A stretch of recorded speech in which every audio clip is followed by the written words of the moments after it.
Okay, welcome to our webinar. We have a few people that are still filing in here.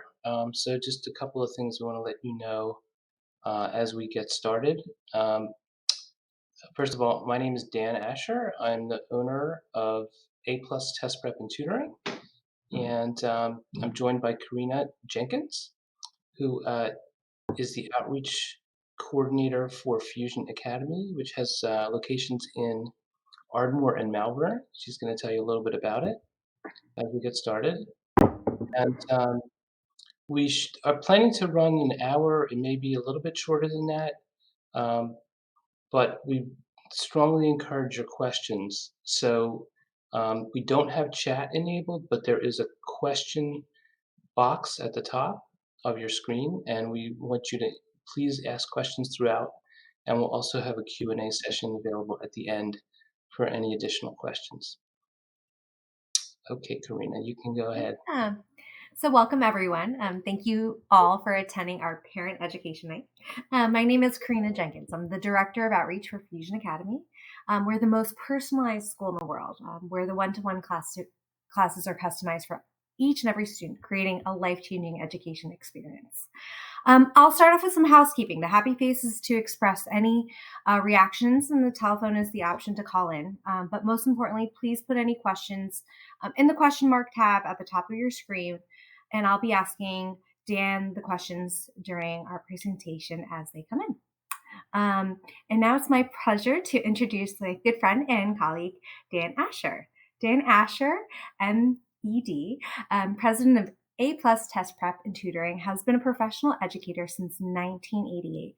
Dan began tutoring students while in graduate school and enjoyed one-to-one instruction so much that he decided to go directly into the field upon completing his master's degree. In 1992, he started A Plus Test Prep and Tutoring out of his home. Today, A Plus has 30 tutors who work out of 3 office locations at students' homes and schools throughout the Philadelphia area and online. A Plus serves about 600 one-to-one clients per year. A Plus specializes the one-to-one instruction for SAT and ACT test preparation. Tutoring is also available for independent school admissions, exam prep, executive function coaching, and all school subjects. In addition to working directly with families, A Plus is hired by local school districts to provide homebound and compulsory education and tutoring. And without further ado, I'll be passing it to Dan. Thank you very much, Corina. I appreciate the introduction. So I'm excited about presenting this information. This talk is based on a book. I can pull up that slide here. That most of it is from this book, The Emotional Lives of Teenagers, Raising Connected, Capable, and Compassionate Adolescents, which came out earlier this year, written by Lisa Damour. You may have heard about it. She's been in the media, and it's just a lot of really wonderful information that I'm really excited to share with everybody. That hopefully will help in your relationships that you have with teenagers, whether they're your own kids, whether they're students that you work with, or other students that you have interactions with in another capacity. So what I'm going to do is I'm going to start with the next slide here. Okay, so we have basically 6 parts I'm going to be covering today. First I'm going to talk about adolescence, what it is. I'm going to talk about mental health, how we as adults can help teenagers, talk about school a bit, dealing with anxiety, and then some tips for teens that will hopefully be helpful for the teenagers in your life. This webinar is being recorded, and you will be able to access the recording. If you're on our list, if you registered, you will get a copy of the recording to view. And we will also be sending you information about Corina and Fusion Academy, so you can learn a little bit more about what they do. Again, please chime in with questions. We'd love to hear your questions, and Corina is going to help me. So you can answer a question at any time, and if a question comes in, she'll let me know. If there's something that needs to be addressed in the moment. Otherwise, we'll answer questions at the end of the session. So thanks again for attending, and let's begin. My phone's ringing. Okay. Okay, so the first thing is adolescence. Um, One thing I'd like you to do is to think about a teenager or two in your own life that you know, and hopefully, as I go through some of these topics, it'll help you, kind of thinking about how it affects or relates to some of the kids that you know.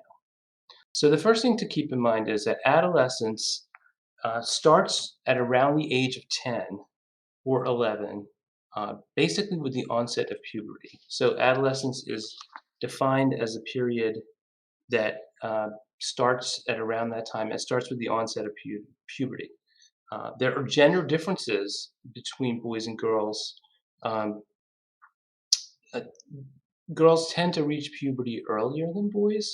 So keep that in mind that, when we think about adolescence, it may be the case that it's starting a little bit earlier for some of the girls in your life versus the boys. Um,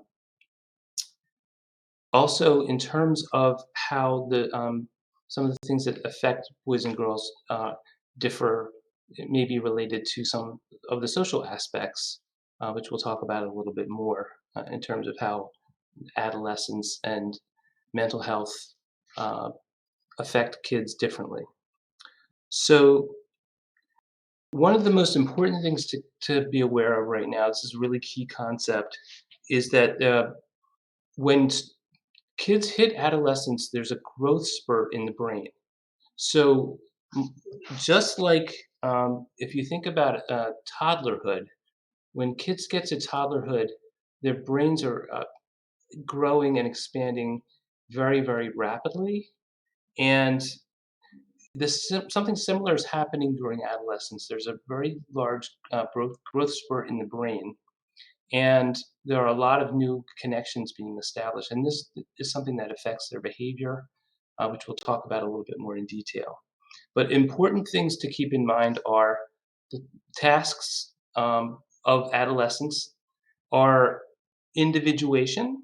So students are going to be figuring out who they are as a person when they get to this age. When kids get to be, in adolescence, they're really individuating. They're kind of like separating and figuring out who I am as a person.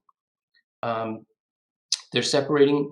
They're beginning the process of separating from their parents. As we know, most of our kids are going to become adults, and they're going to have to become their own people. And they are starting this process early. And by the time they reach adulthood, somewhere in this sort of 18 to 20-year-old range, um, they're really well on their way with separation. And a third thing that's really important to remember is that um, kids are creating their own brand. So this is one of the things that Lisa Damour talks about a lot in the book, and I think this is really, really helpful for us to think about. Think about a student or think about a kid that you know. Um, they're creating their own brand. So maybe they're dressing a little bit differently. They're changing their hair color. They're interested in certain kinds of activities or sports. Maybe they listen to certain music, and a lot of that is related to, this is who I am. This is how I want to portray myself to the world. So that's also a very important aspect of adolescence and part of what they're working on. And one other thing that's really important to keep in mind is the concept of agency. Um, when you get to be an adolescent, uh, you start to want to be more independent, and you want to be able to make your own decisions. And so it's really important for kids to understand and to be given choices, that they can do things that they choose to do. Obviously, the older they get, the more they can take responsibility for their own choices. But even when they're, starting at the beginning of adolescence, this concept of agency, it becomes more and more important. And to the extent that we are able to safely give them options and choices, it's really helpful for them, and they will thrive as long as they're given options to make choices that are safe. Obviously, um, kids tend to reach independence and self-sufficiency around the age of 19, approximately. Um, but brain development continues, even though you are starting to reach an adult adult stage at the age of 19. You're going to continue to have brain development until your mid 20s. So typically till the age of 24, 25. That's when the brain um, sort of completes the process of developing. Okay, so here we have a model of the brain, and I'm going to talk about some of the brain changes that occur during adolescence. So as you can see here, there's certain areas of the brain that are highlighted. Um, Changes in the brain, we talked about the growth spurt that's happening, um, and the changes that are happening in the brain happen at different times during this process. If you look at the very leftmost portion of this image, there's like a pink purple area called the prefrontal cortex. That is what's called the seat of executive function. That's the place where um, planning is done, organization, um, time management. So a lot of the things that we do, and decision making is also very important. A lot of things that we do when we work with kids, especially the kids that we do executive function coaching with, relate to helping them with executive functions. Those are the kinds of things that the prefrontal cortex deals with. And students, often struggle, especially if they go from one level to the next, from the elementary school level to middle school and middle school to high school. Um, they struggle sometimes with the demands because the demands increase over time in school. So when you go from one level to the next, they expect more from you, and that requires a lot more organization and planning. And that's the part of the brain that it can be underdeveloped for kids in their adolescence, and it sort of comes on towards the end of adolescence. But for some people, especially kids with ADHD, they tend to be a couple of years behind even the typical teenager. So a typical teenager is that is later developing for them, but for a kid with ADHD, it's even a couple of years behind that. So you can imagine that some of these kids have a lot of trouble with organization, etc. Now, the emotional parts of the brain. So if you look at this image, you'll see the amygdala. The amygdala is the area that really governs a lot of what's happening emotionally, and that comes online and that develops earlier. So typically, the emotional intensity peaks at around age 13 or 14 and then slowly tapers off from there. So obviously, we still have emotional intensity, but at the age of 13 or 14, you know that that's really sort of the high point for emotional intensity, and that's coming from what's happening with the amygdala. Um, and we know, again, think about a teenager in your life. You know that at that age, there's a lot going on emotionally, and sometimes it can be overwhelming for teenagers. And so they obviously need to be able to talk about these kinds of feelings that they're having. Uh, so that's coming online in that sort of earlier period. And then the other thing that's important to keep in mind is the reward-seeking part of the brain, and that's indicated here by the nucleus accumbens in this image. And that's another part of the brain that develops earlier. So again, sort of if you think about like what we typically see with teenagers, um, teenagers can make a lot of really good decisions, but they can also make some poor decisions. And the reason that teenagers tend to make poor decisions is because the emotional part of the brain and the reward seeking part of the brain are much more sort of online than the prefrontal cortex um, in this period. The prefrontal cortex becomes much more connected to the brain as we get further along in adolescence. So they're maybe a couple of years behind what's happening with the amygdala and the nucleus accumbens and other parts of the brain.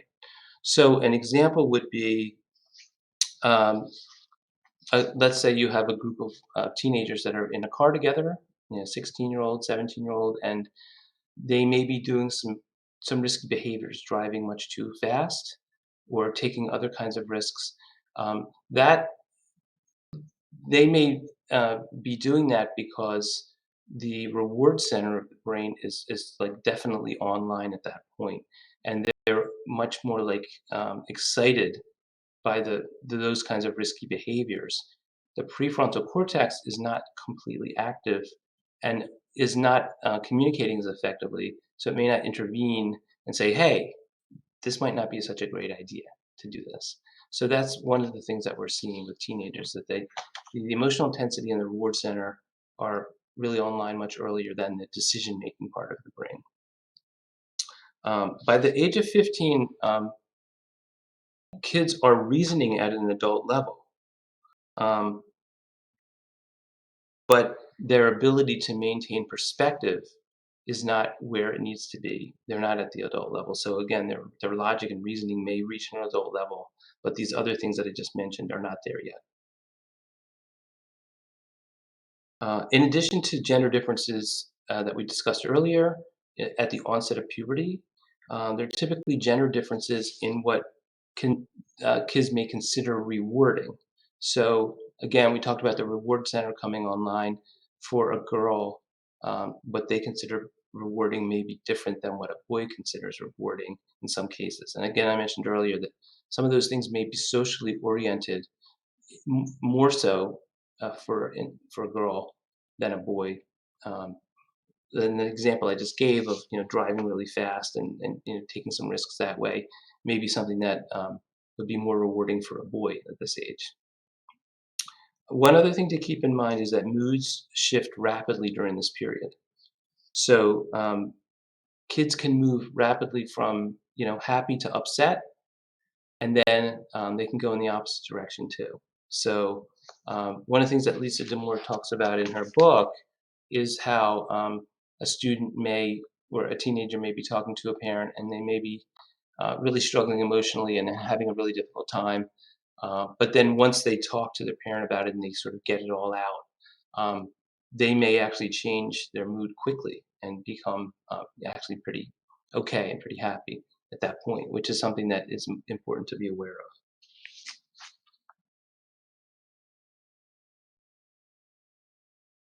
Okay, next topic is mental health.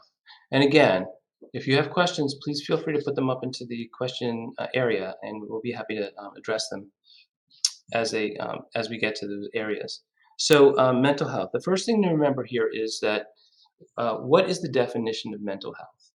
Mental health is not about feeling good. It's about having the right feelings at the right time. So it's important to remember that uh, if you are not feeling good, you're having some difficulty, that doesn't necessarily mean that your mental health is not great. Um, but what is important about it is that if you are mentally healthy, you can manage those feelings effectively. Um, so it's really important to remember. It's like I said, you're not always going to feel great, but that doesn't mean you're not mentally healthy. And having the right feelings at the right time, using the word right means appropriate. What is appropriate for the specific situation that you're in? It's normal to go through highs and lows, um, and teenagers need to learn how to deal with those highs and lows. We all have to deal with that, and this is part of the task of becoming an adult. Um, so one of the things we want to do is we want to help them learn how to make good decisions. So one thing we want to do here is teach teens how to trust their gut and not ignore or devalue their feelings. So this is a really important aspect of what they have to do uh, in teenagerhood. And as a parent or a tutor or another professional that works with teenagers, it's important that we have to teach them to really become aware of their emotions, and they can deal with them effectively if they are aware of them and they communicate them. So you want to give them a chance to share their feelings with you. They can do that in writing. They can talk to you about it, whatever they're comfortable with. Uh, Another thing to keep in mind here is something that's called cold cognition versus hot cognition. So Again, we talked about the ability to make effective and appropriate decisions. Um, if you are in a situation where you can look at what's going on in the sort of cold light of day and you can see what's happening, and you're not as caught up in the emotion of it in the moment, you're going to probably be able to make better decisions. But so that's what's called cold cognition. But there's also hot cognition, which means you may be in a situation where it's not as easy to make the best decision. Like I mentioned earlier, you're hanging out with your friends. There's all this really fun stuff happening. Um, you could be at a party and somebody could offer you drugs or alcohol.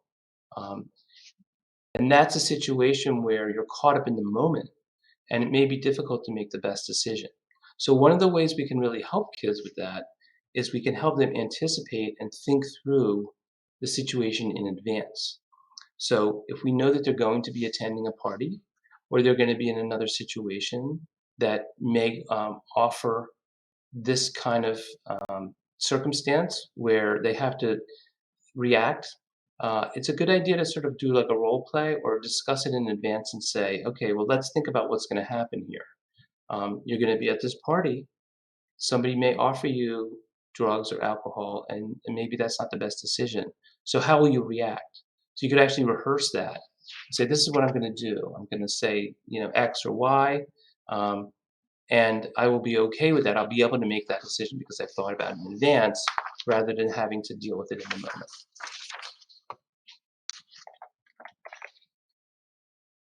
Okay. The next topic here is emotional pain. Um, Emotional pain is necessary, and we don't want to try to shield them from all emotional pain because we will stunt their growth. We all have to go through difficult times, and emotional pain promotes growth and maturation. So we need to experience hardship to learn how to deal with it. So that's a really important thing, something that we see a lot in our practice with kids, that parents, well-meaning parents, are trying to shield their kids from difficult moments and difficult times. But it's better to think about this as a learning opportunity than trying to avoid it or prevent it. Ultimately, if kids don't learn how to deal with these kinds of things, it's going to be much more difficult for them in the future. So really the best perspective is to think about when this does happen. It's inevitable. There are going to be times when this is going to happen. Let's be there for them. Let's try to help them think of it as a learning opportunity and learn how to deal with these things. Now, having said that, there are limits. We don't want them to be in a situation where there's potential for trauma or some other really bad outcome. So you want to make sure that you understand that there are times when this is really appropriate to talk to kids about what's happening and help them through it. Um, Again, not prevent them from having some difficult times, but obviously there's a limit to that. There are times when we really do want to prevent them from getting into some dangerous or unsafe situations. Another thing is that teens are not as fragile as we might think. So even though it might be difficult for them to deal with strong emotions, um, most kids learn, grow, and develop strategies for handling them. And one of those strategies is talking to parents. Another strategy may be talking to a friend. Um, so again, these things are going to happen. They have to learn to recognize the feelings that they're having, and they have to understand that there are people they can talk to about it, and there may be other strategies they can use. Uh, what we want them to do is use healthy mechanisms. One of the healthy mechanisms we just talked about is talking to somebody. Um, it could also be having a good cry. That's a healthy mechanism for dealing with a difficult emotion or emotional pain that's happening. Um, some kids will hold it together in public. They'll hold it together at school or in another public situation, but then when they get home and in the presence of their parents, they may fall apart a little bit. But that's okay. That's good because they feel safe. That means that they're in a safe environment and they're able to sort of take advantage of that, and you can be there for them. Um, Another thing that is a healthy strategy is externalizing. So actually, like I mentioned earlier, talking to a parent, sort of, you can actually like think of it as they're like handing off some of their emotional trash to their parents. And oftentimes they'll feel better just by doing that. So that's just something you can easily do for kids, is just kind of listen. Just be there for them and listen. Okay, so this is a good segue here. How adults can help. Okay, so first things I mentioned is listening. So it's really important for kids to feel like there is somebody available to listen to them if they're struggling, and to just know that there's somebody there that you can talk to about it is huge, and it can make a really big difference. Um, you can listen to them vent, and one strategy is listening like an editor. And what that means is to really listen, pretend that your teen is a reporter reading you a draft of a newspaper article. As soon as the reporter is done, you, as the adult, your responsibility is to craft a headline. So you're listening intently to what they're saying, and then you can think about, okay, what does that really mean? What are you actually telling me? Okay. And you can reflect that back to them. You can say, okay, well, this is what I'm hearing you say. Um, this will allow you to show them that you understand and empathize with what they're going through. And that is one of the things that is just so helpful for kids, just to know that somebody's listening to them and understanding and empathizing with them. At that point, once you've done that, you've listened to them, you've reflected back to them to say, hey, this is what I'm hearing you say. It sounds really hard. Um, then, and only then, ask if they want you to provide your opinion or suggestions about how to deal with the situation. And only give them your opinion if they want it. Because again, coming back to what I mentioned earlier about agency, you have to give them agency. That's really important at this stage. So if you really listen well and reflect back to them, it's very likely that they're going to say, yes, I want your advice, your opinion. Um, but make sure that you ask them if they're ready and they want to actually get that. And then at that point, the other thing that's really important is to offer your advice as a tentative suggestion, not the final word. Again, it's about agency. So after you've listened and you've reflected, you've asked them if they, if they want your opinion or advice, and you give it to them and you say, "Hey, here's my advice to you. What do you think?" Give it to them as a suggestion. They're much more likely to take your advice if you say, "I'm suggesting this to you," and they feel like they have a choice in the matter, and there's agency there. Okay. Anybody have any questions about that? I know we're in this format here, so I will only get your questions if you put them into the Q&A. So if you do have a question, please let me know. I have a comment. Okay. Yeah. I think that those listening skills can be used with everybody.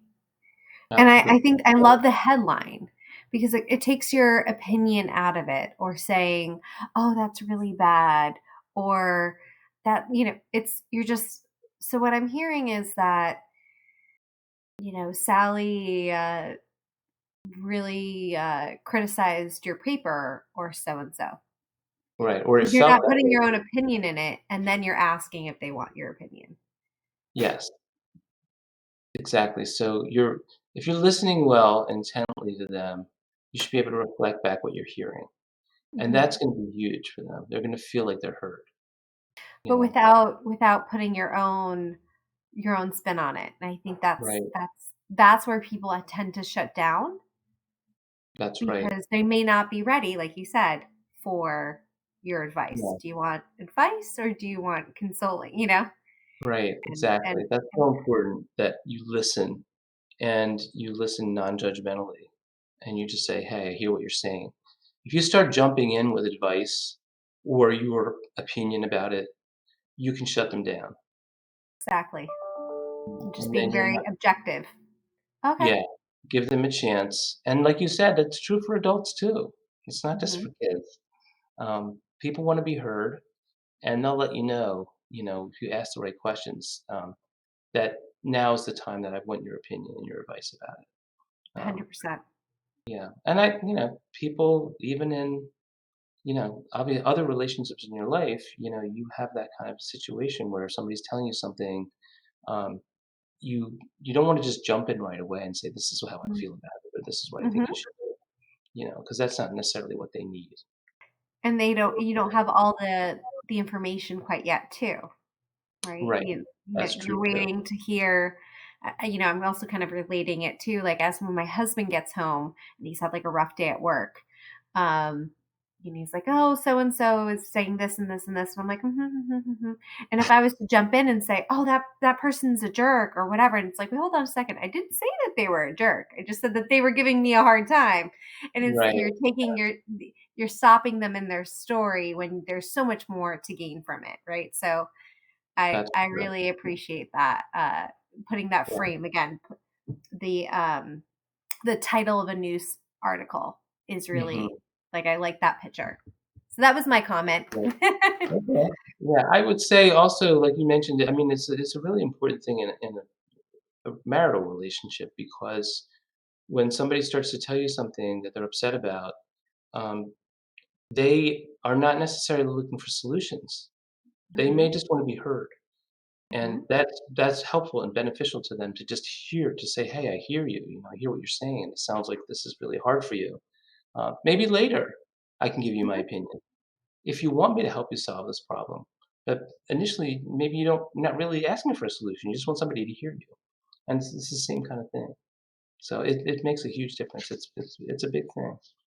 Love it. But thank you for chiming in on that, Karina. I Of appreciate course. it. And you know what? If anybody has any comments, you can also put those in the questions as well. Absolutely, yes.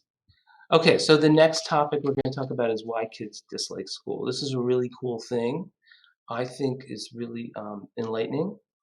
Um, so one thing that's really interesting to note is that kids generally like school prior to adolescence. Um, there are a lot of things they like about it. Obviously, there's a social element. They may like some of the classes they take. Um, they like the friends. They like activities, sports. There's all kinds of things that they like about school. But once they reach adolescence, there may be more for them to dislike about school than there was previously. Um, one thing that's important to remember is, like I mentioned, there's a lot of things that they do like about school. Um, and one of the things that they really like about school is the relationships they have with adults. So that's important to keep in mind. But as we mentioned at the beginning, this kids are individuating and they're separating. And because they're doing that, and that's a part of being an adolescent, it's part of your job as an adolescent is to become your own person. Um, you could bristle at authority because of that. You, again, it's about this agency thing. You feel like, hey, I need to have a choice in the matter. Um, so as you get older, it becomes more uncomfortable for you to be told what to do all the time. When you're younger, you may not feel that way, but as you get into adolescence, so obviously you get into middle school and high school, becomes a bigger issue for you to have people just always telling you what to do, and you don't feel like you have as many choices. Um, we also mentioned earlier about creating your own brand. And I mentioned, some of the things that kids will do, like, changing their hair color, changing what they wear, what they listen to. Um, they may feel like a particular class does not fit in with their brand. Some kids will say, well, I'm not a math person, or I'm not interested in that topic. So that it could be part of, one of the reasons that they're starting to not like school as much is that they feel like one of the things that they have to do in school is just not part of who they want to be or the brand that they're putting together about themselves. Another thing that kids may begin to dislike about school even more. I mean, kids don't like homework generally, even younger kids. But what happens is sometimes the work that they have to do, all that schoolwork, they feel it's possible they might start to feel like it's taking them away from other things they want to do. Again, they're individuating. There are things that they really want to do. They want to, you know, go go to a concert or hang out with their friends, or go to the mall or whatever it is that they're interested in doing. And homework could be one of those things that they feel like is getting in the way. So they may not like that as much either.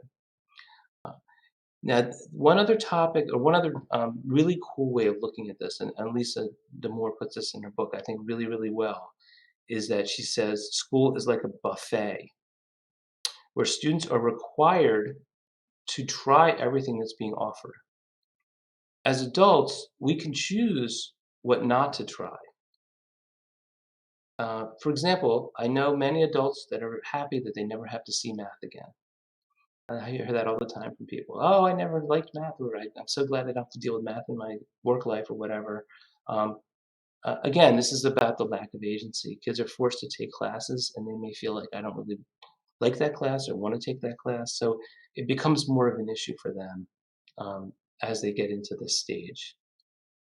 So it's helpful as a parent or an adult that's working with kids to be empathetic. Um, Even though there may be things that they have to do that they don't like to do, um, if they're open to it, you can help them brainstorm some ideas and ways to make it more palatable for them. But again, back to the idea that the critical idea here, I like this buffet metaphor because as an adult, I don't necessarily have to do things that often that are uncomfortable or that I really don't like. But if I'm a teenager and I'm being told I have to take all these classes, I don't have a whole lot of choice in the matter. So that can be really difficult, and that's a big part of what's happening with kids um, when they're starting to dislike school. Okay, the next topic we're going to talk about here is dealing with stress and anxiety. So obviously, we all have stress in our lives. There's no way getting around it. It's natural. You can't live a life without stress. There's always going to be some stress and anxiety. The key is to reinterpret your thoughts to manage anxiety. Um, there are some strategies that work for some of us. No strategy works for everybody, but you need to find the strategies that work, for you, or obviously as a teenager, they have to learn some of the strategies that are going to work for them. Um, Success is not eliminating anxiety or even feeling less anxious, but rather success should be defined as doing what you want to do, even if it makes you anxious. So when I talk about normalizing, what I'm saying is that we are going to have anxiety, and that's okay. It's not like there's going to be a life without anxiety. So don't deny that you're anxious. That's just going to make things worse. So teenagers need to understand, yes, I'm anxious. I can accept that. Um, and they can get used to some discomfort. Again, as a parent or somebody who's working with kids, it's not necessarily the right way to go to try to ease their discomfort entirely and make sure they're never in discomfort. That's not going to serve them in the long run because we all have to deal with this when we get into adulthood. So it's important to recognize that feeling anxious is uncomfortable, but it's not dangerous. It's something we can deal with. Um, One other point that's really important here in this is to remember that it's universal. We all deal with stress and anxiety. Um, but don't compare yourself with other people or how you think you should be doing. Um, this isn't going to help you make progress, and it's going to get in the way of whatever your goals are.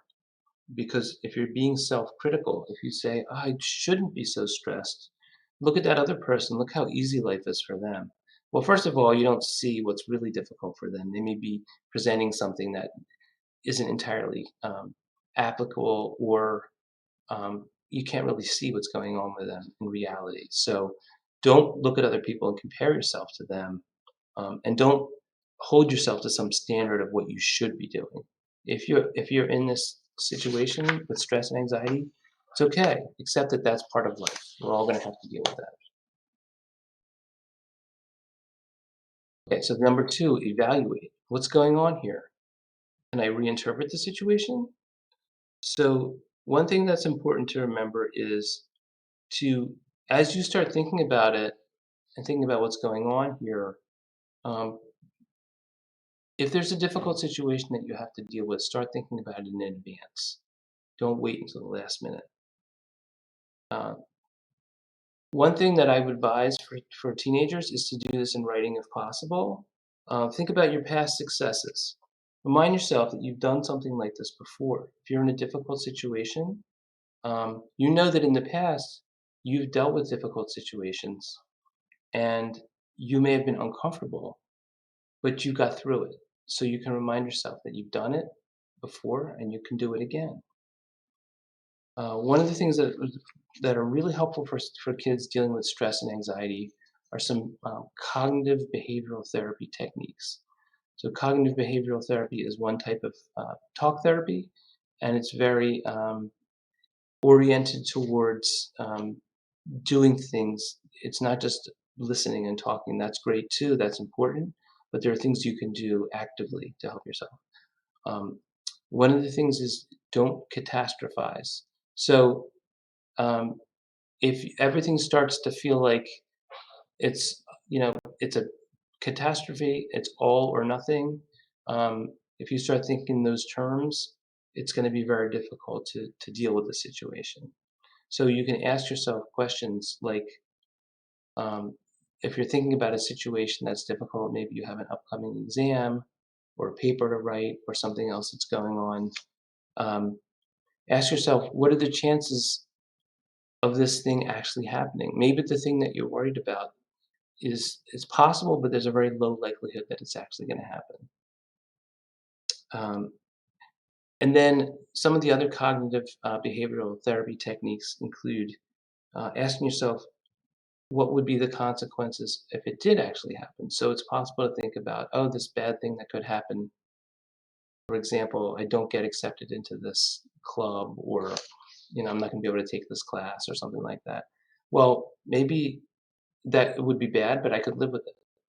So um, usually the consequence of some bad outcome may not be as bad as you are worried that it could be. But again, you have to ask yourself and think about the questions in the cognitive behavioral therapy um, ways. And then the other part that I think is really, really helpful for teenagers and for adults as well is to take yourself out of yourself a little bit. Imagine that you're giving advice to your best friend, and your best friend says, um, this bad thing just happened to me, or I'm really worried that this other thing's going to happen. What advice would you give to that friend who is in that situation? Just putting yourself in somebody else's shoes and giving them advice is can make a huge difference, because then you can think about it from another perspective, and often um, you give really much better advice to yourself if you're thinking about it as a friend who's advising.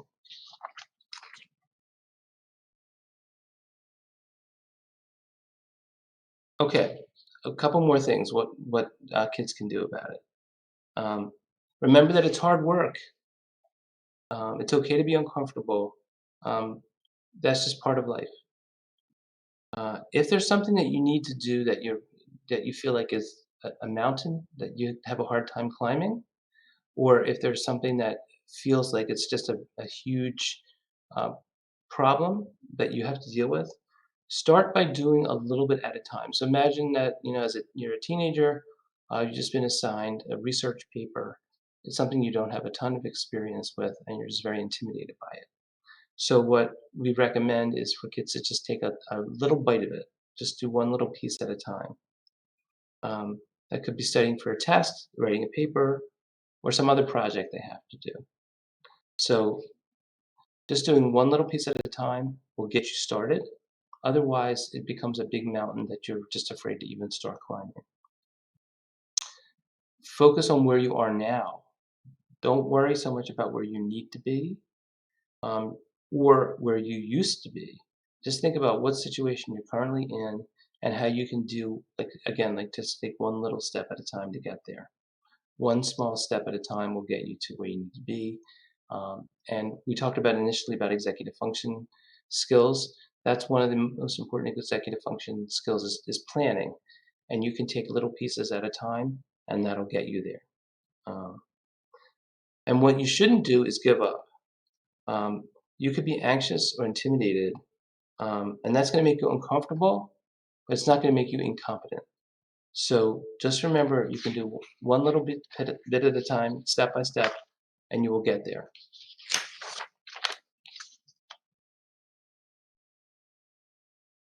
Just have a couple more tips here before we finish up for teenagers that are dealing with um, difficult things academically. So if you're nervous about an upcoming exam or project, um, and I just mentioned breaking it up into small pieces, that's really critical. Um, Another thing that's really helpful is actually to schedule that in your calendar. So say I'm going to do this little piece. I'm going to do 20 minutes on Tuesday, and I'm going to do 30 minutes on Thursday. And if you just divide up the task into these small pieces and actually like put them on your calendar, that's going to do two things. One is it's going to make more likely you're actually going to get it done. But the most important thing is it's going to allow you to relax and enjoy the time that you have to do other things. So you won't be worrying about it and anxious about it all the time. You'll know, hey, I know on Tuesday I'm going to be doing X for 20 minutes. That's cool. Now I can go and enjoy watching the basketball game. And I don't have to sit here and just be anxious about it the whole time. Uh, Another really, really helpful thing is to um, you can reinterpret your physical reactions, your body's reactions, as excitement rather than anxiety. The physical symptoms of excitement and anxiety are the same: pounding heart, tense muscles, sweating, dizziness. In both situations, it could feel very similar. So, for example, if you're public speaking like I'm doing now, I'm excited about this. But I'm also going to have some of the same feelings that I would have if I were worried or anxious or intimidated about it. All those things I just mentioned. So you can think about it that way. Yes, I do have whatever pounding heart or, you know, those kinds of feelings, but maybe that's just because I'm excited about it. So it's another way to sort of think about it to help yourself. I have to say something. My one of my favorite authors, Gabrielle Bernstein, says that it's excitement masks. Embrace those feelings. Embrace that this is Right. okay. A lot of uncomfortable feelings um, can be disguised as, or good feelings can be disguised as other feelings. But Yeah. my husband would say, "Oh, before every really like exciting game, he was played lacrosse in college. He's like, I'd throw up." He was like, I Hmm. was so Right. pumped, and Yeah. I was like, "Wow, that's horrible. Like, why would you share that with me? That's horrible." And he's like, "No, Yeah. but I knew it was going to be a good game." Okay. Right. So you're reframing it, right? And I talk about Yeah. that with my daughter too. I know like you got like butterflies in your tummy, but it's because you're excited. And I Yeah. think Exactly. You're embracing that and excited. being okay with the uncomfortable Right. is really where growth happens. Also, if you're in a situation like public speaking, um, if you're not a little bit nervous and anxious about it, there's something wrong. So, there's both that excitement aspect, um, and also it sort of provides you with some energy. Um, so you can again, it's just about reinterpreting these feelings that you're having in a positive direction because there's definitely a positive way of looking at it, and it ultimately is helpful for you um, to to feel this way, to be excited about the things that are happening. I have one more suggestion. It's the last thing I'm going to say about this before we finish up, and then if anybody has any questions, I'd be happy to answer them. Um, Dealing with stress and anxiety. One last tip for teens, and I'm sure you've heard this before, which is you can do mindfulness meditation or just use a breathing technique when you're feeling anxious. We talk about kids a lot when they're planning to take, because we do a lot of SAT and ACT test prep, how to deal with these things. You're going to be anxious in the moment.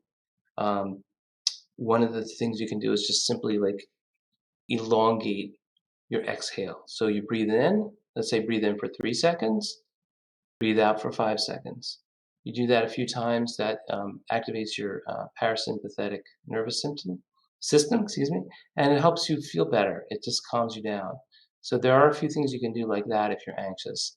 Um, and it's important to just sort of be aware that those are things you can do to help you sort of calm down and get into a more relaxed state to deal with whatever the anxiety-provoking situation is that you're dealing with. So that's my talk. I really appreciate everybody coming. Um, Thank you so much. This is my contact information here, and I will be happy to share Karina's contact information and information about Fusion Academy in the follow-up email that I send out. Um, Karina, is there anything else you want to add or mention before we finish up here? I just want to say, Dan, thank you. That was excellent. I learned a lot too. I think it's very practical information in the way that we can put it to use. I think a lot of times presentations, especially talking about how to navigate the emotional lives of teenagers every day, can be lost in in theory, right? And I think that was Absolutely. very practical and very helpful. That not only can help our relationships with the teenagers, but also our relationships with others. And it really it was great. So I really Thank appreciate your you. time and sharing that with us. Thank you. And I would just add that, like, as a parent or somebody who works with kids, um, I highly recommend this book, the book by Lisa Damour. I will include that in the information I send out as well. I feel like it just helps you empathize so much more with what they're going through, to understand really what's happening, like on a biological level with their brain development, the fact that they're dealing with these difficult emotions, and where they're coming from. Uh, I feel like it's very, very helpful. I know for me personally it is, just working with teenagers. So um, I just encourage everybody to read that book, and I will share that information. And thanks again. Thanks everybody for coming. Thank you, Corina, for helping me present. And we'll Pleasure. see you next time. Take care, everybody.